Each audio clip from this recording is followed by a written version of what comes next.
As Israel's decades-old occupation of Palestinian territory grinds on, commerce and economics are becoming new battle lines. An embargo, the latest weapon of resistance for Gaza and the West Bank. But how does an internationally supported boycott movement deal with local vested interests?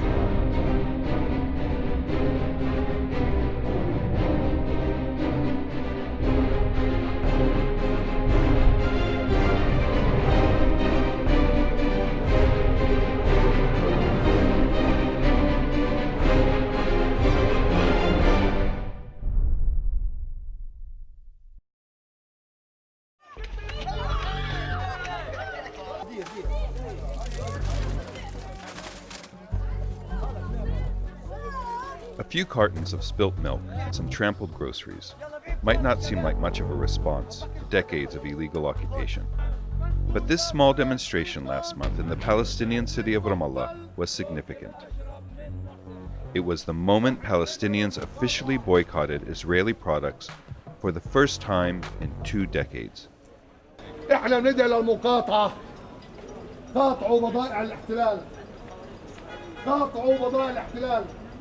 أنا بحكي إلى الزباين ما تدخلوا على بيوتكم لا تابوزينا ولا عليت ولا تنوفا ولا شتراوس ولا حليب ماتيرنا. كل شيء اللي تشتروا فيه بضائع إسرائيلية بروح حق رصاص بقتل أطفالنا ونسائنا وشيوخنا.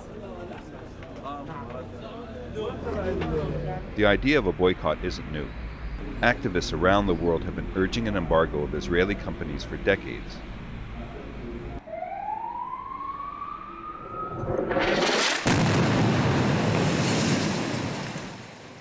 But the hails of worldwide condemnation during Israel's ferocious assault on Gaza last summer galvanized the movement known as Boycott, Divestment and Sanctions, or B.D.S.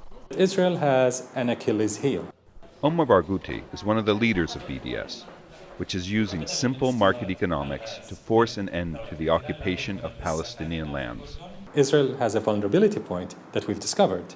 Despite its massive power and despite massive complicity in the West, Israel cannot fight a nonviolent movement like ours that's winning hearts and minds. Israel has an advanced market economy, which is heavily reliant on both export earnings and foreign investment. B.D.S believes that a hard-hitting international boycott, similar to the one that pressured South Africa's apartheid regime, will force Israel and its Prime Minister, Benjamin Netanyahu, to take peace seriously. In June 2013, Israel started viewing the B.D.S movement as a strategic threat to its regime. Netanyahu started attacking B.D.S, second only to the so-called Iranian nuclear threat.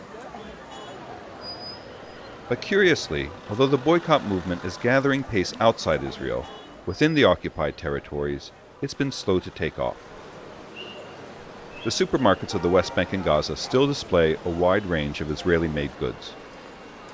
And that, says one Israeli economist, is no accident.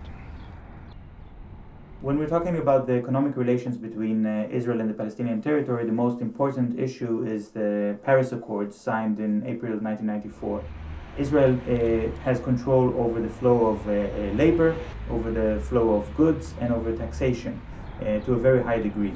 And in effect, that allowed Israel to completely strangulate the Palestinian economy. No petrol in the gas stations, no food in the supermarkets, no water in the tap, because everything is controlled by Israel. So now the Palestinian economy has become a captive market for Israeli goods, and the international aid is keeping the Palestinians more or less alive, more or less surviving under conditions of occupation, while Israel continues to control the economy and call the shots. As this poster makes clear, there are stark consequences for that dependency. Buying Israeli products pays for the bullets that kill Palestinians. كمية التابوزينة حكى 6 شيكل، الضريبة عليها 16%، يعني من كل كمية تابوزينة بيطلعوا حكي رصاصتين، ورصاصتين بقتلن، وشفتوا كيف بقتلوا مئات الأطفال. The boycott began modestly, targeting the 6 biggest Israeli food industry imports. But former Palestinian Authority Minister Mazen Sunukrat, who imports one of the banned products, thinks the embargo has been unfairly applied. If you look at the whole portfolio of these 6 companies, they are less than $50 million a year in Palestinian territories. Out of 5 billion of imports from Israel, it's very, very, very little. It's a try, it's an idea, but I think it should have been managed in a much more professional way than dumping the products in the hearts of the cities. Sunukra imported Strauss ice cream to the West Bank and is one of the 6 Palestinian business people who were sales agents for the now boycotted Israeli goods. At least from the company I'm representing, it's a Unilever entity.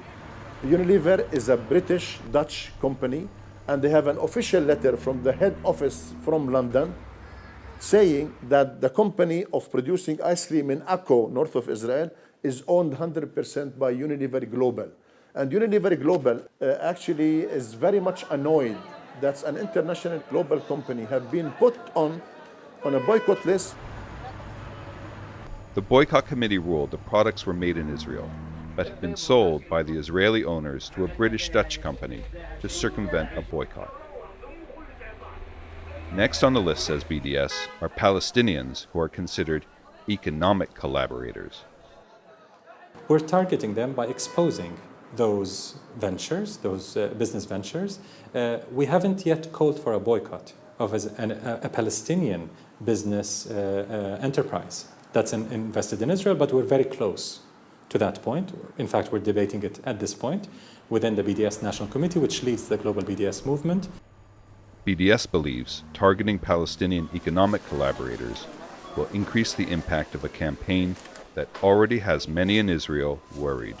Inside Israel, almost everybody knows about the boycott movement, understands the boycott movement and its goals, and has some kind of idea of how it already started to affect Israeli society.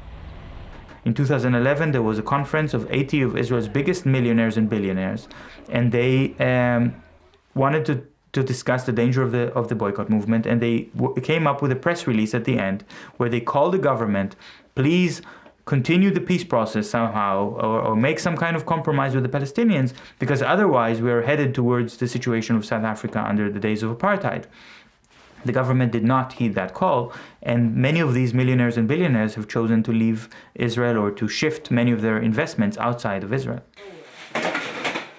While Israeli commercial interests have been waking up to the threat of boycott and have other options, Palestinians, like this traditional cooking pot manufacturer, say they have no choice but to keep Israeli links open.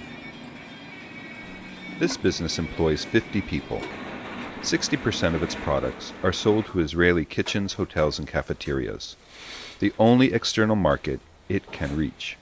Resources are controlled by Israelis. Our water, our electricity, our movement, our borders. How you can create like a kind of economy while all these obstacles surrounding your economical life. As long as we have occupation, let's say there's no viable economy. It's very clear. Pinar Dairy in Ramallah is one of many modern West Bank enterprises. While a boycott would allow Pinar to gain market share from its Israeli competitors, its boss understands that Israel's ability to choke the flow of goods from the factory to the market can block all growth. In total, we're talking about 40% is controlled by us and 60% is controlled by the Israelis. The company sells its products across the West Bank, and though getting them into Gaza is problematic, since Israel controls the roads, sales went through the roof during last summer's war, because patriotic Palestinians refused to buy Israeli goods. During Gaza war, I can remember that the demand went up by 30 to 40% immediately. And one of Pinar's main Israeli competitors is already feeling the pinch. זה משפיע, אני מאמין שזה יתחיל להשפיע. ברגע שזה ילך ויתחזק שם הכל, זה ישפיע. ברור שזה משפיע. השאלה אם זה מה שהם רוצים. אם הם ימשיכו עם זה, אני מתחיל להרגיש את זה בקטנה, אבל כרגע זה עוד לא נאכף בצורה מסודרת שם, ככה הבנתי. יכול להיות שזה ישפיע. של ההשפעה של המחירות במגזר הפלסטיני. אם זה לאורך זמן, אנחנו עוד לא יודעים, כי זה רק עכשיו יצא כל הקול הזה וכל הסערה הזאת. ימים יגידו, זה מה שאני יכול להגיד. ימים יגידו, אף אחד לא יודע מה יהיו התוצאות של המהלך הזה. הייתי מאוד שמח להמשיך למכור בשוק הזה ולהמשיך לגדול, ואולי אפילו לייצא פעם למדינות ערב. זה חלום. But all this begs a question.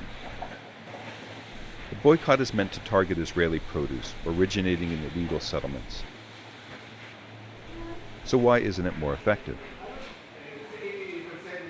Part of the answer can be found in an Israeli agricultural settlement deep in the occupied Jordan Valley. It should be a prime target for any boycott. But when these boxes of the famous Majdul dates arrive on store shelves, their roots in an illegal settlement will either be invisible because their country of origin label is missing, or duplicitous because many falsely declare made in Palestine. אף אחד אין לו בעיה. אז האנגלים עושים קצת בעיות. אז קונים פחות מכאן, אבל כל הארצות לא עושות בעיות. אבל יש גם שלא ידעו שזה בא מפה? לא לכתוב על זה ישראל, על הקרטונים. This deliberate mislabeling is a common practice, say Palestinian date farmers. It's how their Israeli competitors and foreign retailers are getting around consumer unease about goods grown and manufactured on confiscated land. حتى قبل المقاطعة كانوا يقوموا بتعبئة التمور الإسرائيلية من مستوطنات في الأراضي الفلسطينية بكراتين أو بصناديق مكتوب عليها تمور الأقصى، تمور الحرمين، تمور البلاد المقدسة. يختاروا دائما تسميات توحي بأن هذا التمر عربي حتى يغزو بهذه المسميات وبهذه العلامات التجارية يغزو الأسواق العربية والإسلامية. وعندما بدأت عمليات مقاطعة لإنتاج المستوطنات لجأوا إلى هذه الطريقة وطبعا زوروا وزيفوا وطبعوا على كراتينهم إنتاج فلسطيني أو صنع في فلسطين. هناك عدد قليل جدا من التجار الفلسطينيين والعرب اللي يعني باعوا ضميرهم سعيا وراء الربح وغطوا على محاولات التزوير في المستوطنات الإسرائيلية المقامة في الأراضي الفلسطينية. 60% of all Majhul dates grown by Israeli companies actually come from the occupied Jordan Valley. So actually, when anybody sees a date which says made in Israel in a supermarket or anywhere in the world, there's a very large chance, the most likely, it comes from the illegal colonies, even if it doesn't say so on the packaging. I've seen how these companies lie about their packaging, not just by writing made in Palestine. This is especially done if they want to sell these products in Arab countries. Then they make their customers believe as if this is actually Palestinian dates. And that's another form of exploitation. They're exploiting the Palestinian identity. Misleading labeling is about more than deceiving consumers. Under European Union regulations, Israeli agricultural produce pays no import taxes, giving it a major advantage in a huge export market. But this doesn't apply to Israeli farm products from illegal settlements. For us, Israeli products have duty-free access to the EU, to our markets. Settlement products do not qualify for that preferential access. It's as simple as that. So we have two ways of looking at this. One is the rules of origin, where obviously, this is an important part of policy that determines trade relations. The other is labeling, where there's also been, on the voluntary level, at the national level, labeling for products which is produced in settlements. So it clearly stipulates where products are actually made. The European Union officials refused to use that word boycott.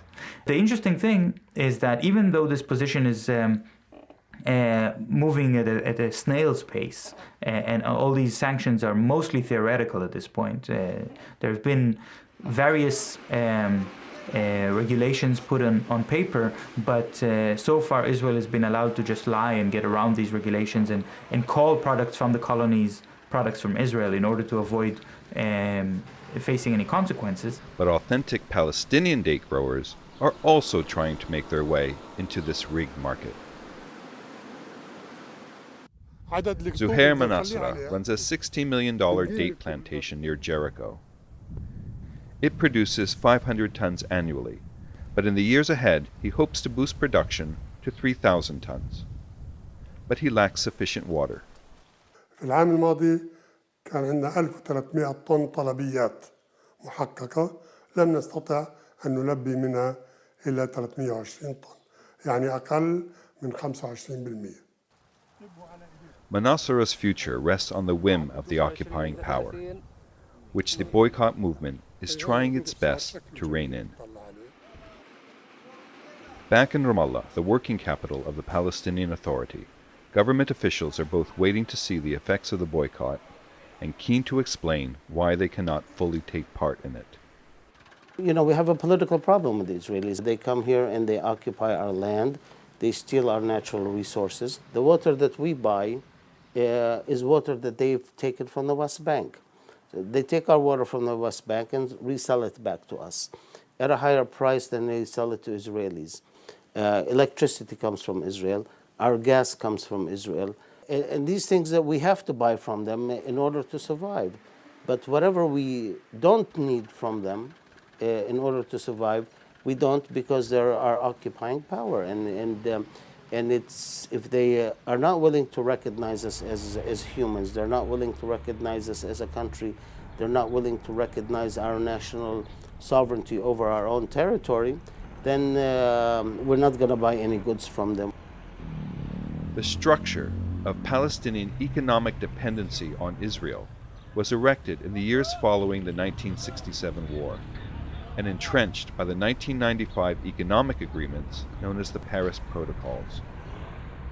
Under the Paris Protocol, we're limited in what we do. For example, we can buy electricity from Jordan 10 times cheaper than we can buy it from Israel, but this is not allowed. There's a lot of agreements that we signed, which I think after years and years you realize that you've made mistakes in signing them, or you didn't negotiate the fine prints. There are few better examples of how restrictions are selectively applied than the Ramallah and Rawabi sewage plants. The Ramallah city government supports the boycott, but has spent years trying to build a new sewage plant, only to be frustrated by the Israeli bureaucracy. But less than 20 kilometers away, the yet-to-be-completed city of Rawabi, which some in the boycott movement criticize for working too closely with the Israelis, already has all sewage arrangements in place. The brainchild of returned Palestinian developer Bashar al-Masri, Rawabi is the single biggest investment project in Palestine, built with Palestinian and Qatari money. I thought I was one of tens of thousands that would be coming back. Unfortunately, I was disappointed to find out that I'm one of maximum 100 that came back as investors. The new city is meant to house up to 40,000 Palestinians. 3 schools, a medical center, a shopping mall, a mosque and church are almost completed. Rawabi's developers worked closely with the Israelis to obtain building materials, permits, and water lines. This, critics say, normalizes the occupation. Look, I'm in construction. They criticize us for buying Israeli products. 80% of our products, we have no choice anyway. So cement, for example, cement we buy from the Palestinian Authority-owned company, and at least 85-90% of their cement comes from Israel, and it has to come from Israel. Well, I'm not advocating that they boycott. On the contrary, I think we're in for the long haul. If you believe in a two-state solution, that means you believe in economic cooperation. So I think it is hypocritical to advocate otherwise. It comes as no surprise that there are some Palestinians who are not happy with the call for boycott. The Israeli occupation has a system of VIP cards, very important people cards, and some Palestinians who are able to obtain these cards are able to cross through the checkpoint more easily, access the Israel in order to meet with Israeli business people and make deals with them. For them, of course, prospects of losing these privileges is dour. They would rather not lose these privileges, and that's understandable. But some Palestinian businessmen support the boycott. They say occasional deals with the Israelis may be necessary, but the continued occupation makes a long-term relationship unsustainable. Israel controls every single strategic economic asset to the Palestinian economy, whether it's movement, access, trade, electricity, water, telecommunication frequencies, airspace, you name it. If it has to do with building a state-like economy, it is being micromanaged by the Israeli side.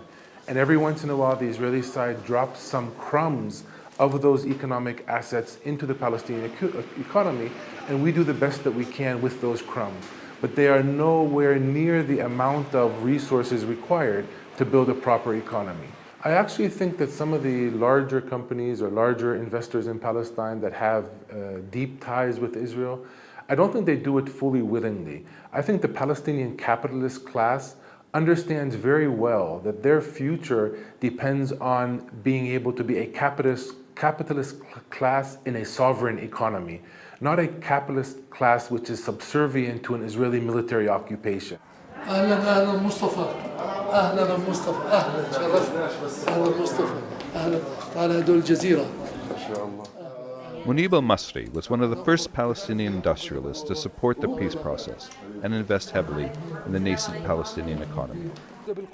He is popularly known as the richest man in Palestine.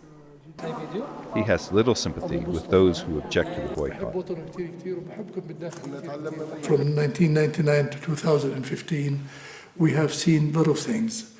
We've been fooled by the Israelis to say we have a peace process. So it was really putting a lot of smoke in our eyes, and we were not smart enough to realize this before then. I believe very much in the popular movement. I believe in to boycott all the Israeli product until we have our independence, and then we talk. I believe in what the B.D.S. is doing. I think they're doing a great job, and I think they're doing it right. And this is a form of resistance.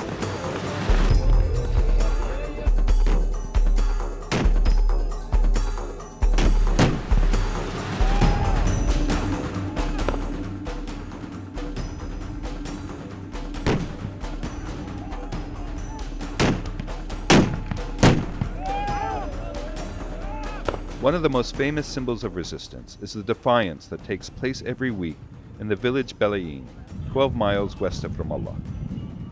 A now ritualized clash of slogans, stones, bullets, and tear gas that reminds the world of the realities of occupation faced by Palestinians. For the vast majority of Palestinians, that is not the case. For the vast majority of Palestinians, the occupation is a daily reality which makes their lives very difficult and which makes their economic development absolutely impossible. They have made a choice that their dignity and that their freedom comes before their economic prosperity. The B.D.S. movement is not some ivory tower group here or there.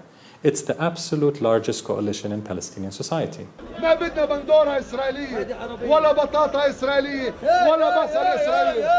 gives us a lot of power because we have near consensus behind the B.D.S. movement. That power we're leveraging to pressure businesses and to expose their complicity. With the Israelis so implacable, change isn't going to happen overnight. But now, many Palestinians are taking the boycott seriously, even if their capacity to take part is limited by the very occupation they want brought to an end.